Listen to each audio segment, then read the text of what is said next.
All right, next we have Mr. Matt Sosman piping in from sunny San Diego, California. He is the senior security architect at Microsoft and is based, again, in San Diego. He works with Microsoft partners and their customers to help them realize the business opportunity in cybersecurity and how to lower risk and increase their posture that leads to new business outcomes. Matt has held multiple roles within Microsoft over the last 10 years in areas of partner marketing and Microsoft consulting services, focused on, again, delivering cybersecurity compliance and enterprise mobility solutions across both public and the private sector. He's also worked with several Fortune 50 customers as well as government agencies at BlackBerry. And nevertheless, Matt, we're really excited to have you here today. And on top of it, you have 6,000 followers on YouTube. So for those of you that have not checked out Matt's channel, you definitely need to. It has a plethora of both instructional and informational videos about some of the Microsoft technologies, as well as just things that are going on in Matt's life and some of the wisdom he'd like to share with the rest of the world. So nevertheless, go check out that channel. Matt, take it away. Okay, so before we jump into Microsoft Defender for Identity, let's talk about how to map Microsoft security products to CMMC. There's a really cool tool called the Microsoft Product Placemat for CMMC. Now, it's currently in public preview, and you can go out and download it at aka.ms/CMMC/product placemat. And it's an Excel spreadsheet that allows you to, on the left side, pick the service or the product from Microsoft, and on the right side, see where it aligns and how it fits. Now, this is only for level 3 at this time. As I mentioned, it is in public preview. And so I would expect level 5 to be at some point in the future. But this is nice because it allows me to see, is there any inherent tools that I might be inheriting some of these things from, in addition to, are there any additional controls that those tools provide that helps to meet CMMC compliance. So again, you're going to want to take a look at this. It's extremely useful. If you do have feedback on it, I put a link down at the bottom of the slide for you so you can check that out. But we'll be using this tool for this presentation on mapping Microsoft Defender for Identity to CMMC. Now, there's something else I want to show you here, and that's Microsoft 365 Compliance Manager. Now, this is really awesome. This has been available for a while now. It used to be called Compliance Score, and it's just at compliance.microsoft.com. But this allows you to see what does your compliance posture look like for CMMC and other given regulations. Maybe it's HIPAA and high trust and whatever else. But in regards to CMMC, here you can see in the demo video, you can map it between all 5 levels, and you can see what categories and what controls and what things I need to start doing in my tenant across Microsoft 365 to aid in my compliance. And so you're definitely going to want to take a look at this. It's another easy way to go through and map CMMC to what's in Microsoft 365 and then figure out what are the actions you need to take as the customer to then help to meet those requirements. So Matt, talking about Compliance Manager, is that now available in GCC High, or GCC for that matter? It's a great question, Sean. Yes, it's available in GCC Moderate and GCC High, in addition to other organizations that use Office 365 or Microsoft 365. Now, there's one thing that I do need to mention. While it's available, the type of assessments in Compliance Manager may also vary based on the type of licensing you have. So just contact Summit 7 if you have any questions about Compliance Manager and what assessments are available, and they'll help you through it. Microsoft has a lot of security capabilities. And so I could probably spend all day talking to you about all of the different products, from Azure Sentinel to Azure Security Center to Azure Firewalls to all the security in Azure, to then all the security and compliance capabilities in Microsoft 365. Defender for Endpoint, Defender for Identity, Defender for Office 365, Cloud App Security, the list goes on and on and on, DLP, you name it. But what I want to do here is just spend a few moments and talk about some quick wins and some tools you can use to help drive some of those CMMC requirements. So let's dive into that, starting with Microsoft Defender for Endpoint. Okay, Microsoft Defender for Endpoint. This is another product that I could talk about all day long. But this thing is awesome. Why is it so awesome? Well, first off, it's agentless. If you're using Windows 10 and Server 2019, there's no agent to actually deploy. It's just built into the operating system. So what that means is that when Microsoft releases a new version of Windows or any kind of updates, there's no compatibility issues there. It's always up to date. Now, it also has support for Linux, Mac OS, Android, iOS, Server 2008, 2012, 2016. Got you covered there. It spans across all 5 levels of CMMC and 17 different practices. And then there's 6 core capabilities here. Threat and vulnerability management. Let's start with that. So this allows me to go through and see what the software inventory is on all of these endpoints, what version of software is installed, is there any associated CVEs with that, what my vulnerabilities and weaknesses look like, and then get those remediated. Attack surface reduction. This allows me to deploy rules into the operating system to minimize my attack surface, prevent PowerShell scripts from running, macros in Office, credential theft applications, etc. Next generation protection is all about antivirus on the machine, leveraging cloud-powered machine learning and artificial intelligence. Endpoint detection and response and auto investigation and remediation. This is where we can detect suspicious behavior using behavioral analytics and then put a block in place when that behavior is detected using auto investigation and remediation.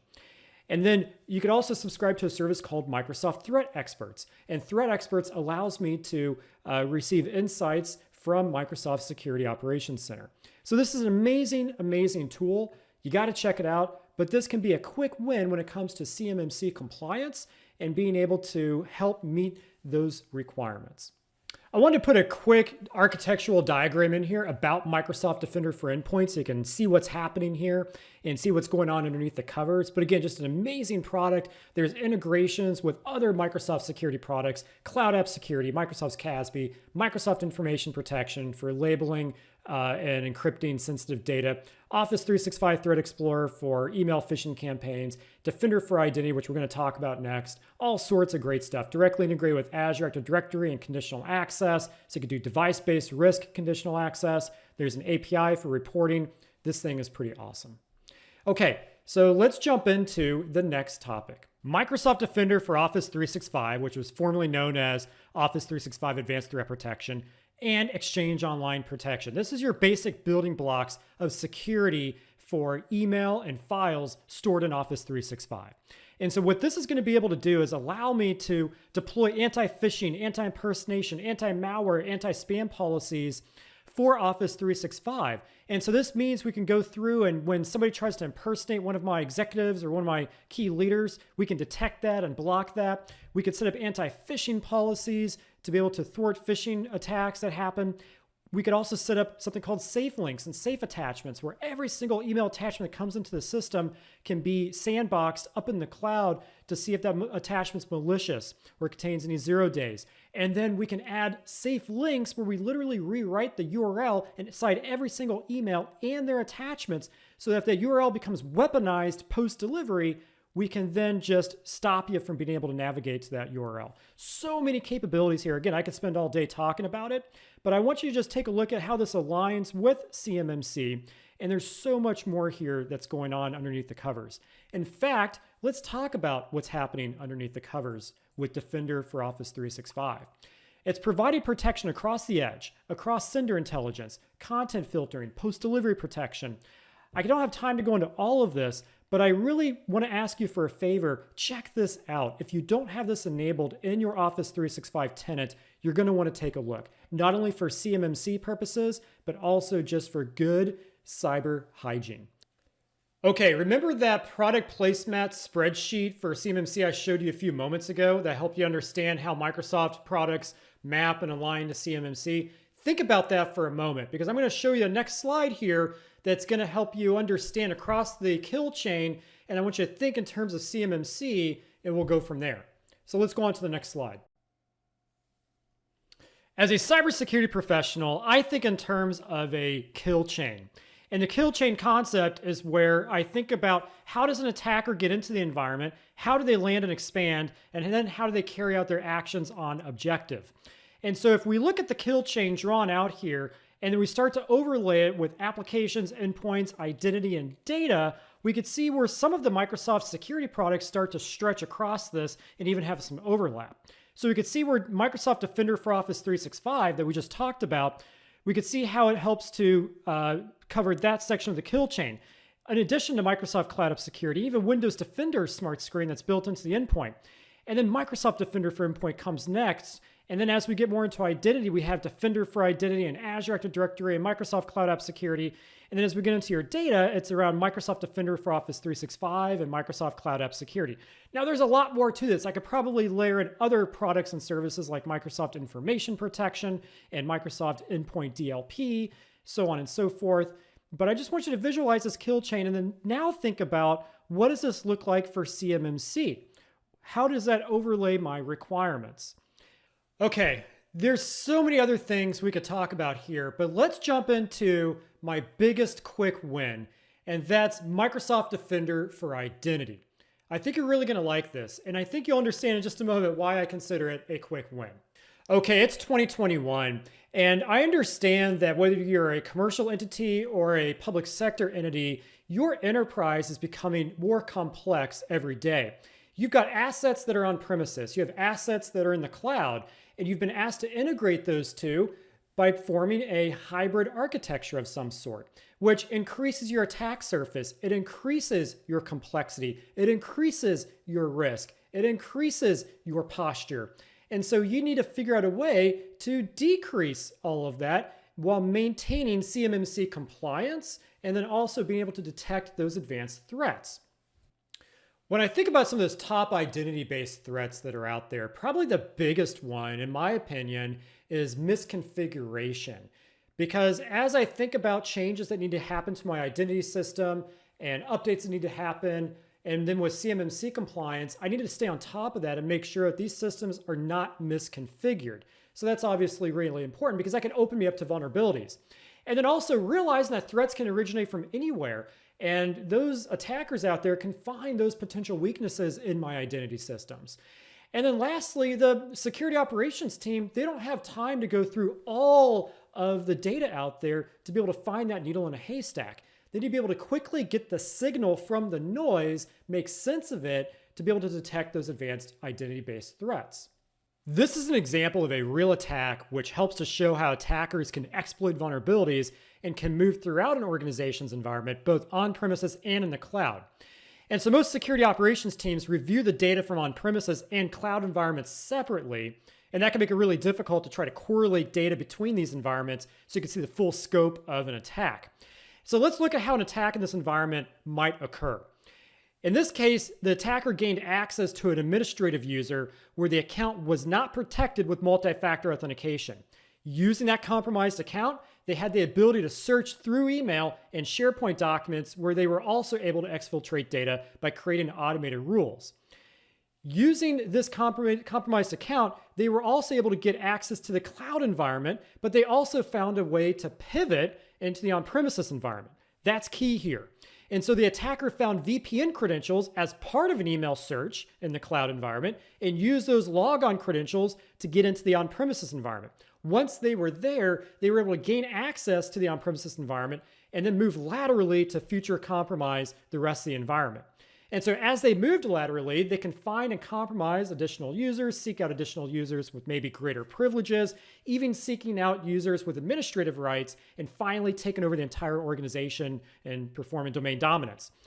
Now, unfortunately, this path here, the attacker doesn't take that long to be able to traverse it. This happens really quickly.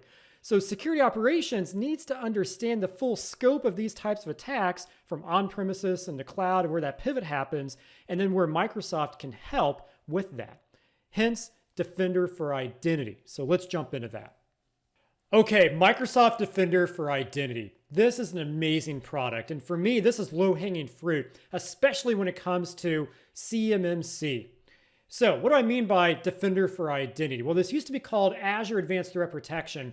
And the way this works is it installs a sensor on your on-premises Windows Server Active Directory domain controllers, and that sensor is looking for basically anomalies that are happening with users' identities. It's building a profile on every user in the directory, and it's analyzing their behavior and then comparing that against a baseline to detect anomalies with that behavior.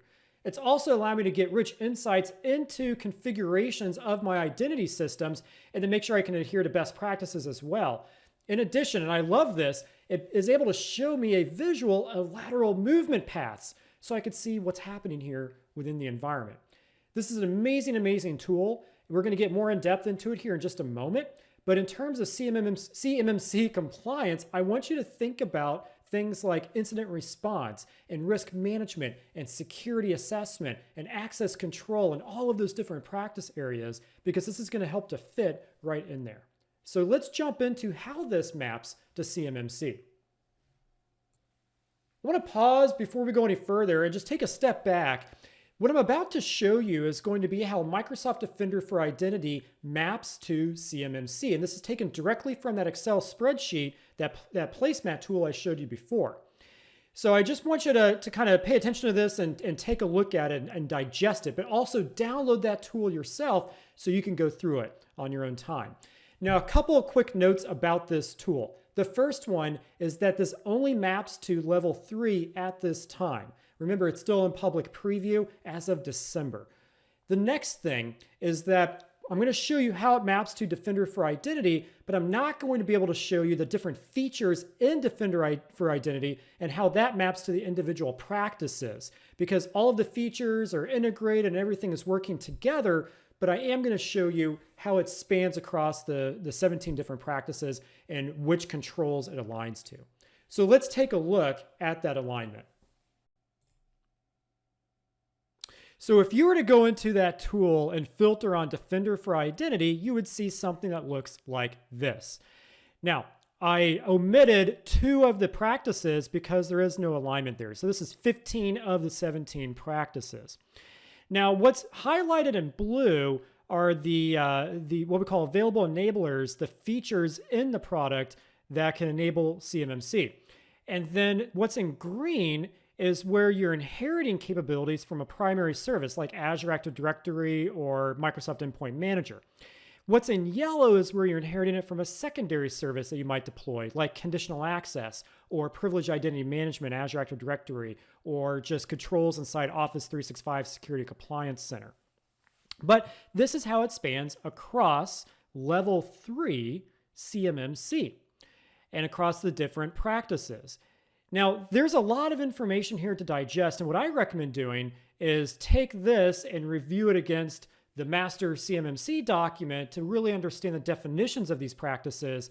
And then as I go into the rest of the presentation on Defender for Identity, start thinking about how these actually align and where those capabilities sit. Now, I also omitted from this slide any controls and practices that are maybe out of scope for level 3, or also if there's just no enablers for that given practice. Of course, I omitted it from this slide as well. If you want more information on this, please go out there and download that spreadsheet that I showed you before, because it's going to help you really understand more of this mapping and alignment. Okay, now let's jump into the 4 pillars of Defender for Identity. We're going to start with identity security posture assessments. This is a really awesome capability of the product. And so identity security posture assessments helps security operations to identify and correct risky configurations. Remember, we talked about that before. And that's really important when it comes to CMMC, obviously. And so preventing attacks is about understanding what is not optimized in an on-premises user and protocol configuration.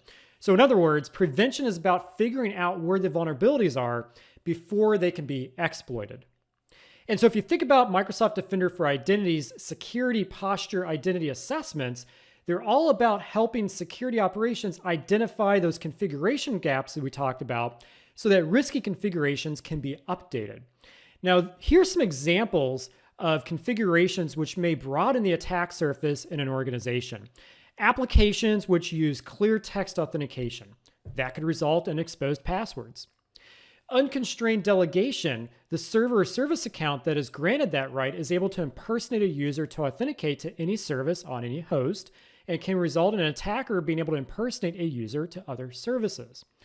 And then finally, weaker protocols that use legacy authentication standards are generally more open to attack.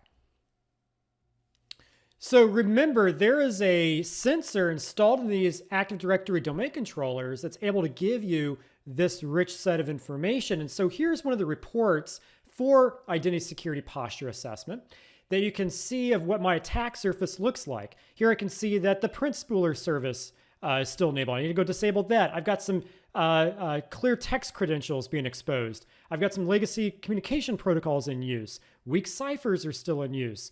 There's so many different things here I can go out and solve for. And so this is what I mean when I say low-hanging fruit and quick wins.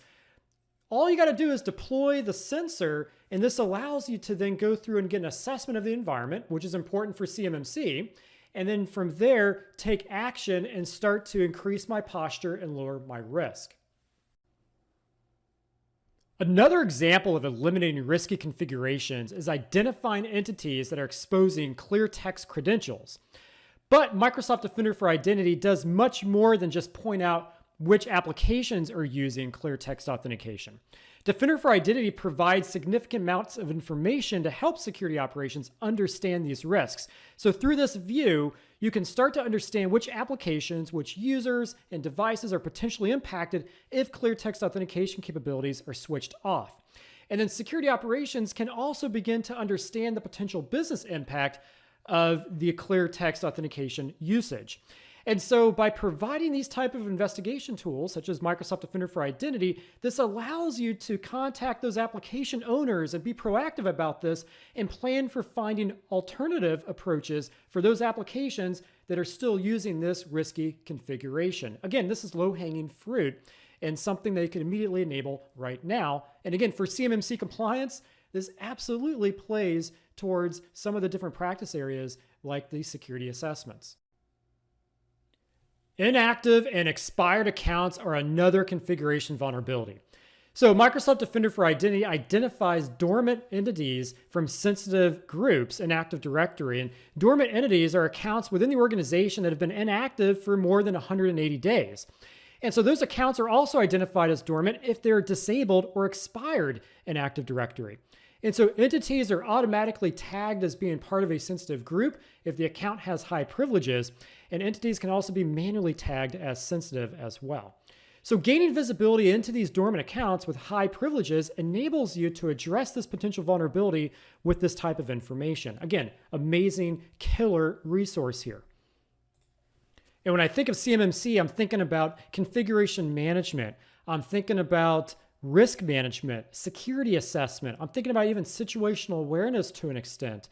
There's a lot here that can really help. Now, I know what you're thinking. How do I know how to mitigate those items that are on that report? Like, how do I do that? Well, one way you could do that is with Microsoft Secure Score and the integration with Defender for Identity. And so let's take a look at this. As you know, Microsoft Secure Score is built into Microsoft 365. And every 24 hours, it's scanning my tenant, and it's going to come back with these improvement actions or recommendations on how to basically lower my risk. And so you can see these items on the report are filtered to Defender for Identity, and these are similar items that you just saw in that previous report. Now, when I click on one of these, like the one for Stop Clear Text Credentials Exposure, this will walk me through step by step how to go about resolving it. And then once I get it resolved, I can mark it as resolved or completed, maybe add some notes, and then now it will fall off that report, and then my score will go up. Now, if I'm using a third party to resolve this, or if maybe I just want to accept the risk, I can mark it as that as well, and that will also impact the report. In terms of CMMC, I can absolutely see this stretching across some of the practices like configuration management and maintenance and security assessment and situational awareness. And so again, this is going to be really important. Okay, let's go into that second pillar of Defender for Identity around detection using real-time analytics and data intelligence. Again, think about CMMC and how this aligns and maps to the different practices and may help you with meeting those requirements. The reason why Microsoft Defender for Identity successfully empowers security operations teams and helps them become more effective and efficient is because it brings together significant amounts of data from a variety of different sources. And so that Microsoft Defender for Identity sensor that I talked about before is installed on each Active Directory domain controller. And so Microsoft Defender for Identity inspects a wide range of network data to provide valuable network traffic analytics in real time. The network data is parsed on a per protocol basis so that, for example, the important information from a Kerberos session or an SMB session can then be extracted and used for intelligent detections. Now, it also looks at specific security events, event tracing data, as well as profiling users, groups, and resources from Active Directory data. And I talked about that a little bit before. But the Microsoft for Identity sensor also analyzes specific user behavior to determine what is anomalous and what is not. And it builds that baseline that I mentioned previously in the previous slide. And so the data is also enriched with additional information. And a good example of that might be an IP address, and each network packet is actively resolved to find the real computer behind the IP address. And so data is then correlated with related information, and that generates real-time detections. So together, these data sources and these technology and analytic capabilities provide that rich real-time data and detections that security operations teams need to go well beyond just analyzing a bunch of logs. We're going to take the signal from the noise and make it real. Now, again, in terms of CMMC, I want you to think about things like incident response and then identification and authentication and risk management. Just start thinking about some of those different practices. Here's a list of some of the different types of attacks that Microsoft Defender for Identity can detect. Now, if you remember products like Advanced Threat Analytics, that was the on-premises version of Defender for Identity. This is all cloud-based with the exception of that sensor. And so because it's cloud-based, that gives us the unique advantage of the Microsoft security operations teams. Whenever they find a new type of threat or attack, they can add those detections directly into Defender for Identity, and then you have access to it as well. Now, a couple things I want to note that are on this slide. Thinking about that cyber kill chain and how attackers get into the environment, how they land and expand, and how they carry out their objective. You could see here that this pretty much spans across the kill chain. Now, most of it's in that identity category like we talked about before, but it can even stretch a little bit broader than that when you start to think about it. And so some things I want to point out here is things like credential access and even lateral movement. That's a big deal. A lot of times security systems cannot detect and show you lateral movement. Look at where it says pass the hash and pass the ticket. It can be very hard to detect that type of behavior. We could do that with Defender for Identity. And then around gaining persistence, especially DC shadow and DC sync types of attacks and skeleton key type of attacks, being able to detect that is key. So this is really Defender for Identity and what it can do in helping you to detect these type of identity-based attacks.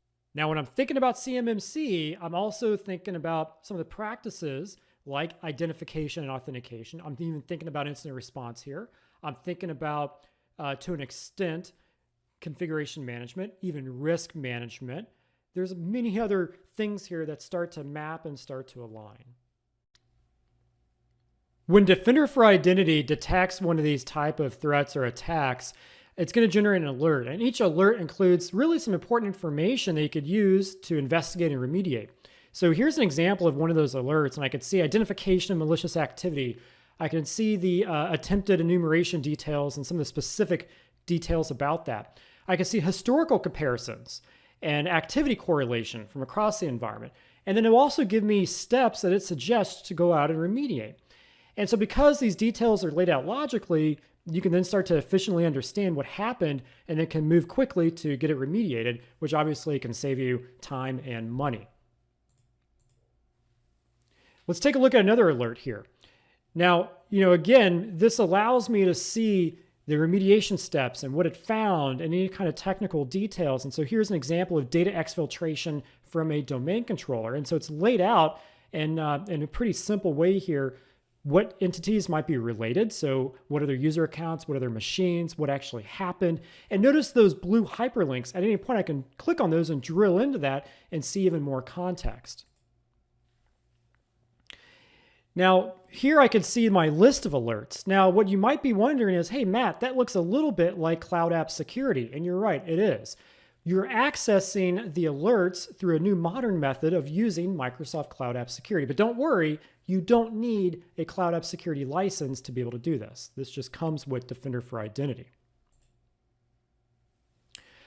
Okay, so now let's get a little bit deeper into this. So Microsoft Defender for Identity also generates more than just alerts. And so the alerts, while they provide signal regarding high confidence suspicious activities that are likely representing an attack, and that could be things like known attack patterns and entity behavior, but suspicious activities are lower fidelity signals that point to anomalous user behavior. And they can focus on things like how the system has learned that entity behavior and then how it compares to other peers of those entities. And then that's all using machine learning and statistics. And so when you take those and fuse them together, analysis of both high fidelity alerts and suspicious activities provide the team here, security operations, with that greater visibility into potential threats. Okay, so Microsoft Defender for Identity analyzes user activity and compares each one against typical behavior for that user. Remember, I talked about before, it establishes that baseline. And it compares it to the activity of also the peers of those users, so the coworkers, and then across the organization. And so that analysis then generates a score for the activity, which helps the operations team to more easily find suspicious activity in the environment. Okay, so what do I mean by that score? Let's dig into that a little bit. Well, in a simplified depiction of suspicious user activity, Defender for Identity looks at an activity and determines where that activity falls on a spectrum of normal to suspicious. So in this instance, the user accesses a finance server. Defender for Identity then looks to see if the finance server is accessed by many users in the organization. It then looks to see whether or not this is the first time the user has accessed the server. It will then analyze to see if that user has a usual pattern of logons to that server. So is this normal for them or not? And then finally, is the user's behavior consistent with others, their coworkers perhaps, behavior with respect to this server? And again, with that type of analysis, you can identify truly suspicious behavior that indicate real-world threats. Now, with Microsoft Defender for Identity, each of those suspicious activities include detailed information about why this activity was scored. And so, for example, if this is the first time the user has accessed the resource, and this is not the typical activity for the user in the organization, it will set an investigation priority score that we could see here. Now, I'm going to dig more into investigation priority here in just a moment, but just, again, take a pause for a moment. Think about CMMC and those different practices. This can really help to meet those requirements. And this is an amazing capability. Again, we're getting the signal from the noise to helping you make sense of the data and detect those threats. Okay, so now I want to get into the next pillar of Defender for Identity, and that's around investigation. And this is all about user investigation priority setting. I showed you a little bit of this score earlier in some of the other slides just a few moments ago. Now we're going to double click on that. And this is where it gets really interesting. So really start to focus on this. And then again, think about CMMC and how this aligns with some of those practices and helps you increase your posture, lower your risk, and meet those requirements. So let's take a look. Microsoft Defender for Identity provides significant amounts of insight into individual user risk through something we call user investigation priority scoring. And so this can help you see, when it comes to risk, how those user scores can likely differ greatly between other users in the environment. It allows you to find that needle in the haystack, if you will, and maybe see that insider threat or somebody who's maybe being exploited. And so the score is calculated over the last 7 days, and it includes things like security alerts that involve the user and then abnormal activities that are associated with the user. And so here's a screenshot of a user, Jonathan Walcott, and we can see that he has an investigation score, priority score set because the system has detected some unusual behavior. An example here, we've got a mass download alert that acquired 20 points. And if I were to keep scrolling down, I would see some other things. Now, I do want to point out something here. And that is, when you look at that score, the higher the score, the more likelihood that the user could be compromised, or their likelihood that there's an active threat going on with that user's account. And so you're going to want to pay attention to that score. And when you go into Cloud App Security to view these reports and these dashboards, you can even filter on the highest scores first. So let's jump a little bit more into this now. So most users within the organization will have a low priority score set. and only a few users are going to have a high score. And obviously that makes sense, right? If you're doing more and more suspicious activity, you get more and more of these activities and scores that add up to a total score. And so, I could have a score of 798, but then a malicious user or somebody that's posing a threat can maybe have it in the thousands. It just kind of depends. And so you're going to know what that kind of depends score means for your organization the more you use the product and start to establish that baseline. So over on the far left side, we can see information about that user's account and what's happening. Over on the right side, we could see information about the suspicious activities. And I could click on each one of those to drill into the alerts for those and get more information and more context to start my investigation. Now, when I go into Microsoft Cloud App Security, I can then click on the user page and see all of the users in an investigation priority score. And then I can sort by that score and get the high ones from the low ones. And then this helps me understand who to focus on first and where to focus my efforts. Now let's take a look at one of these. If a security alert impacts many related users, understanding the potential impact of an advanced threat by investigating all related users in an incident is not very time effective, right? So you need to figure out who to investigate first. So by looking at that investigation prioritization of those various users, you can then get a better sense of where to start the investigation. So the users with the highest investigation priority score will also have other associated suspicious activities. And so here's a good example of that, where we have an alert for a suspected brute force attack.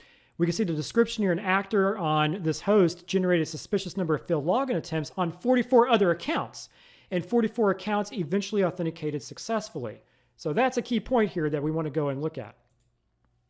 And then here's a list of those different accounts. Now, if you're using Microsoft 365 Defender, this is a really big deal. And so again, think about CMMC and fusing all of those different practices together with level 3. This could be a game changer. And so since attacks are really happening in isolation, Microsoft 365 Defender allows you to see these Defender for Identity alerts as part of a larger incident. And so here's an example of an incident coming across multiple product sources here: Defender ATP, Azure ATP, which is now Defender for Identity, and then Office 365 ATP, Defender for Office 365. And you can see how it's automatically correlating all these alerts into a single incident from across the environment. So it allows you to get deeper and also allows you to see the bigger picture that can aid in your investigation. Now, when security operations need to go deep dive into an incident, you can use the activity log in Microsoft Cloud App Security. And that can make it easy to see both on-premises and cloud activities in a single place. And so if I have this hooked up with connectors into Office 365 and SharePoint and Teams and even other SaaS apps, in addition to on-premises Active Directory through Defender for Identity, you can see I have a wide range here of visibility that I can start to get into. Okay, so you can also build custom alerts based on Windows Server Active Directory activities. And so here's an example of building one of those custom alerts, and I can create my filters, and I can really get detailed into this. And so, again, think about this in terms of CMMC and being able to customize this to help meet your requirements. I want to respect your time, and so we're going to start to wrap up here. The final pillar of Defender for Identity is response and automated security workflows. And so we're going to talk about this, and then we'll pivot into some of the next steps here and resources that you can use. Microsoft Defender for Identity is a more complete on-premises identity security solution than ever before. And so once threats are identified, security operations can take specific actions to respond to the threat. So users can be confirmed as compromised, and that sets the Azure Active Directory user risk score to high. So any conditional access policies which have been created to take action based on high user risk will then automatically be applied. This is really cool. And so some of the actions which can be taken can also include a secure password reset, applying multi-factor authentication, and even blocking a user account. This is amazing. And so I just want you to think about that for a moment. You could even write playbooks inside Microsoft Cloud App Security that use Power Automate to also automate this. And if you're using Azure Sentinel, you could write playbooks over there and bring all this data in for even more automation out to other downstream systems. But take advantage of this confirm user as compromised, because that will mark the user as a high risk. And so any conditional access policies that are using high user risk will then start to be implied, and thus blocking the user and doing whatever you want with them. This is amazing. And so right now, when it comes to CMMC, the practice I'm thinking about is incident response. But hey, you know what? Some other practice areas could also apply here as well. Again, just a really cool capability. So if you have a chance, please look more into this and check it out. I've got some great resources that I want to share with you. So the first one here is Microsoft Defender for Identity. If you're already using it, you can start to onboard Microsoft Defender for Identity to what we call the new investigation experience. And this is using Microsoft Cloud App Security. So this gives you access to those new identity security assessments. It gives you access to the new user page and investigation priority. It gives you access to hunting throughout activity logs and alerts, creating custom policies, taking user actions automatically or manually. But the other thing too that I need to mention, I think I mentioned this before, is a Microsoft Cloud App Security license is not required for this. This is part of Defender for Identity. Now, if you're not using Defender for Identity and you want to learn more, here's some great resources. Go out there and check out aka.ms/AATP recordings. And you'll be able to watch similar webinars like this, but where our product engineering team goes much deeper into the product. That's really awesome. There's a ton of documentation out there as well. Just do a search in your favorite search engine for Microsoft Defender for Identity. Check out the technical documentation. And if you want to learn more about this, please contact our friends at Summit 7, and they will also help you figure out how to proceed with this, and then how it also can help you map and meet your CMMC requirements. So, Matt, specifically, you've said that Microsoft Defender for Identity is a quick win, in your words. Would you say it's the first Defender product in the suite to deploy for most organizations? Yes, I would say that. I do believe it's a quick win. Here's why, and I mentioned this in the presentation. There's almost no impact to the production environment. You're installing that sensor on your domain controllers, but it's not impacting users, it's not impacting operations. It's simply allowing you to get insights from the data on those domain controllers and then to use that data to detect threats. So very, very easy, very good, quick win to deploy because there's no other change control that's required, whereas the other Defender products are a little bit more intrusive. So it's a great question. Matt, so the next one. So for a cloud-only business with no on-prem Active Directory, this is one of the questions. Can I still use Microsoft Defender for Identity, and how does the use case change or configuration change? Again, for a cloud-only business, does the use case change or configuration change for Microsoft Defender for Identity? So as you recall from the presentation, Defender for Identity is really only for on-premises Windows Server Active Directory, and that's because you install a sensor on that domain controller and it looks for all the threats that are coming out of that data from that domain controller. If you're completely in Azure Active Directory, there's no domain controller for you to install the sensor on. So you don't really need Defender for Identity at that point. Plus, those type of threats like Golden Ticket and Pass the Hash and DC Shadow, those are really only coming about when you have an Active Directory topology. And I can go way more into that, but that's kind of the short end of it. Now, what do you do about those other types of threats? Well, that's where Azure Active Directory has a feature called identity protection. And so it's monitoring your credentials to see if they're up for sale on the dark web or out there in public places. It's looking for impossible travel, anonymous IP address activity, suspicious browsers like Tor browser. It's building a profile on your users. So it's looking to see, are they logging in from weird locations that's not normal for them? Is the activity coming from a known botnet IP address? All of those types of attributes that identify a risky user or a risky session is being monitored by identity protection. And then you could use conditional access to then automatically block a user when they detect high risk or medium or low risk.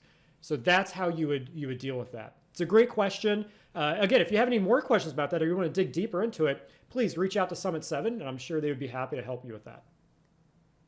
Also, does Microsoft Defender for Identity come with the E3 license set? And also, too, second part of the question, is it automatically configured or turned on in my tenant if all of my users have E3s for Office 365 or Defender for Endpoint just to use Microsoft Defender for Identity? Basically, is there any interdependency? Yeah, it's a great question, Sean. Let me address the second half of your question first. You do not need Defender for Office 365 or Defender for Endpoint in order to use Defender for Identity. Although if you have those, it greatly increases your ability to see across the kill chain and across the environment to get additional exposure, but they're not required. Also, is it automatically enabled? It is automatically enabled from a service perspective, but you do need to deploy those sensors onto the domain controllers and get those activated for that data to start flowing in. But that, of course, means you have to be properly licensed for it. So what does that look like?